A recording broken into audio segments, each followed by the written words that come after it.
Welcome to the Super Fantastic Leadership Webishow right here on Daphne Tube. This week, we are continuing in our last section with David Allen and getting things done. We are talking about his book, Ready for Anything. We get to hear David talk about how it is his favorite of the two books and what it means to have appropriate engagement. So let's talk about Ready for Anything, because I think this really also gets at the heart. I think this is the part. My favorite book. Is it really? What makes it your favorite? Well, I ran my life throwing the I Ching, for about 3 or 4 years back in the 1960s. Yeah. And so I actually wrote Ready for Anything much in the same regard. I actually wrote a bunch of essays that I had written, and we did some heavy lifting just to try to organize those essays in a way. But I wanted to write it very much like the I Ching, the Tao Te Ching did. Basically, it was like, here's the principle, here's the commentary, on it. Yeah. So I wrote the principles, and I wrote commentaries, and then added essays to all that. Yeah. And it's kind of bathroom reading, it's fun. Yeah, it's very take one at a time, but they actually unpack some of the subtleties of all of this. Yeah, I've almost started recommending to people that they, almost read them backwards.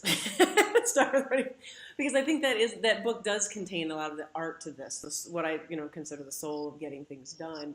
And yeah, so Ready for Anything. I loved the example that you gave in our conversation today about being in the alley, right? And I think that's the essence of being able to have space, be clear, so that when anything comes at you, which it often feels like it's doing in life, you are ready for it. And that is the essence of it.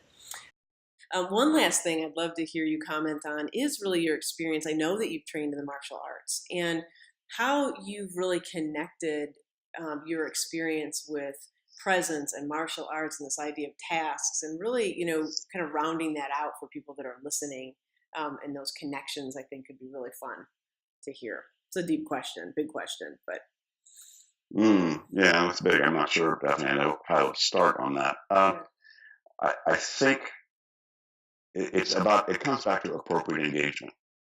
What's your commitment about your cat or your CFO or your business or your relationship or your family or your car? And you don't have to go very far. Again, you just have to start to pay attention to what has your attention, because that's where you want to start. People ask me and say, David, how do you prioritize given all that stuff? I say, I just start to notice what most has my attention. And that could be actually everything from what's the worst thing that I have to do. And so I go do that as early as I can so I can snack on email the rest of the day. Right? Yep. Or what's the most fun, exciting thing I need to do? And I go do that. Yeah. Right? So it could actually range either way. Yes. But I think the flex of building in the martial arts where you have the sort of presence to be able to not overcommit to anything and not overstructure anything, but to be ready to move fast, move slow, stop, do that. Yeah. And to be free to make your intuitive judgment call about what you do, at what speed, at what level of intensity, every moment of the day. I plan as little as I get by with. I mean, my day starts the night before where I glance at the hard landscape of what I have to do tomorrow, just so I can sleep as long as I can. I'm a sleep fiend. Love sleep. It's great, right? Believe me, I am not a motivational speaker. If what you were hoping for was motivation here, so I am not the guy. Right? Sleep as long as you can. Be as lazy as you possibly can. Work as little as you have to. Come on. That's so good. And at the same time, a lot of that is your freedom. To be engaged, to allow yourself the freedom to really get involved in something and have time disappear, and to follow your intuitive hunches in your heart. Follow your heart. Joseph Campbell stuff. Yeah. So I'm a believer in all of that. All righty then. That was a great series with David Allen and all things getting done. My special appreciation to David for all of his time, and I hope it was great for you too.